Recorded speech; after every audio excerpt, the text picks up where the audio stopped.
ভাইদের বাসা কোথায়? যাত্রাবাড়ি না? আচ্ছা ভাই রিক্সায় বসছেন না? চশমাটা কই? চশমাটা পরেন, পড়ছেন না?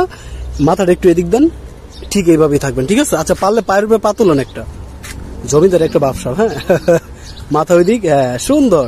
চশমাটা একটু নিচের দিকে হবে হালকা, এই তো পারফেক্ট। ভাই এদিকে আয় পড়েন। আচ্ছা ভাই পাটা নামাই ফেলেন, হ্যাঁ মাথা ওই দিক, এইভাবেই থাকেন। অনেক সুন্দর লাগতেছে, মানে রিক্সার যে একটা কালার। মাথাটা একটু নিচে, ঠিক এইভাবেই। চশমাটা খুললে এখন দেখেন, সে হয়েছে না? ভাই আপনি একটু বসেন, কই জানি আর 10টা সেকেন্ড ভাই। হ্যাঁ কিছু মনে করতেছেন? আচ্ছা বসেন।